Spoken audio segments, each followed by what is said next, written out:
Hi, so I'm going to record part two for you.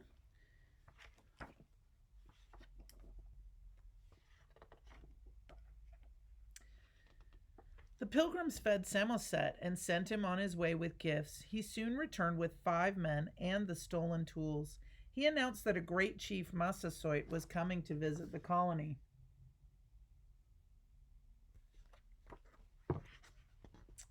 The chief arrived several days later with a number of warriors, including Squanto. Food was shared, gifts were presented to the Indians, and a peace treaty was forged that endured for many years. When the Indians departed, Squanto stayed behind to act as an interpreter. Squanto revealed that when he returned to North America after his first journey to London, he had been kidnapped by a ship's captain who planned to sell him as a slave. But Squanto eventually escaped back to England.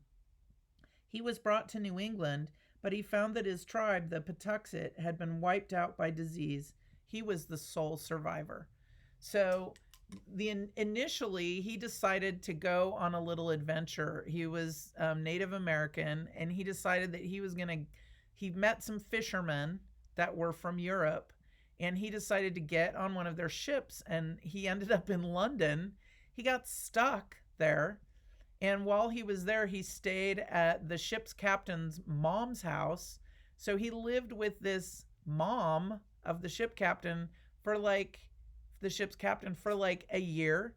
So he just awkwardly was like a house guest, and he started like helping out and becoming a handyman, and showed people some of the things that he did as a Native American, like kind of showed people his skills that he had. And then he got kidnapped by another ship's captain who took him to Spain.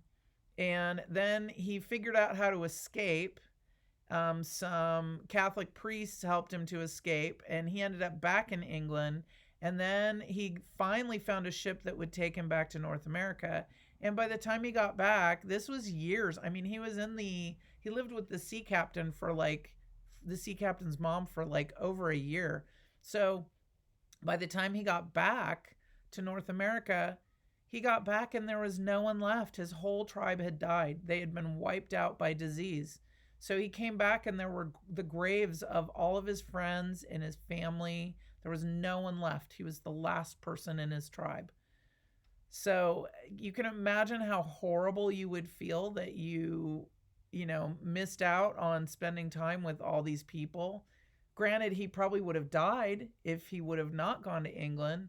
So, he was able to survive, but I think it was a very sad survival for him. To the struggling community, Squanto proved to be far more than an interpreter. He taught the Pilgrims how to harvest the natural bounty of the woods, where the best fishing waters were, and how to plant corn using fish as fertilizer. He served as a guide and as a go-between in buying furs from the Indians. Squanto remained at Plymouth until his death in 1622. On April 5th, 1621, the Mayflower returned to England.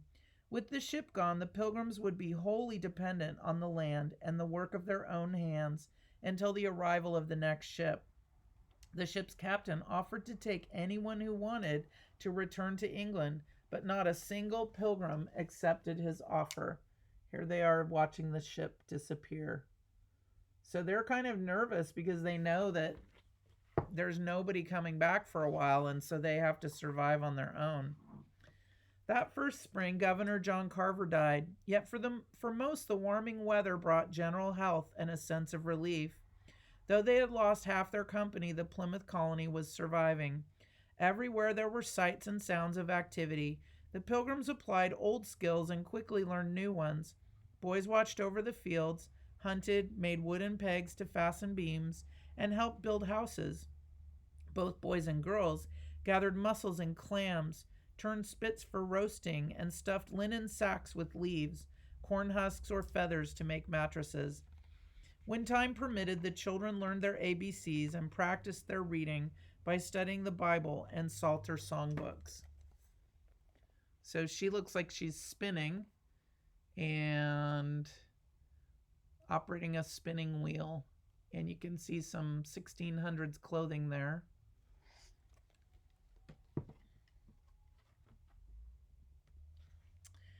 More and more, life took on a settled aspect. There were romances and weddings, births and deaths. The colony was beginning to be caught in the rhythm of village life. So it starts to become home.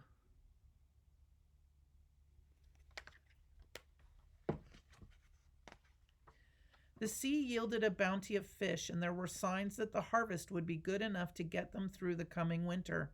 Even at the height of summer, the Pilgrims had begun preparing for the winter that lay ahead. Corn was shucked and stored away. Fruits were dried and vegetables were pickled. Fish were dried and packed in salt, while meats were cured over smoky fires. In celebration of this plenty, plans were made to hold a harvest festival. This feast that we have come to call Thanksgiving would also celebrate the help that the Indians had given to the Pilgrims.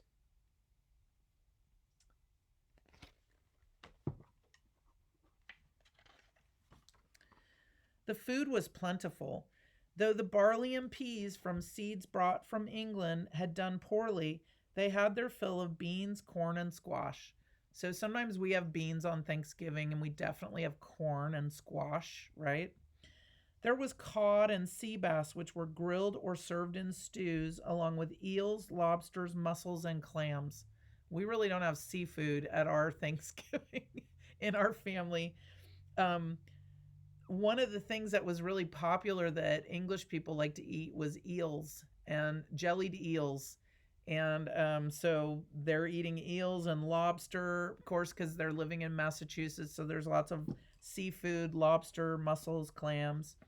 There was pumpkin pudding and skillet breads of cornmeal, as well as wild grapes and crab apples, dried strawberries and gooseberries. To supplement the harvest, the colony's new governor, William Bradford, sent some men to hunt ducks, geese, and wild turkeys. And we're going to hold off, and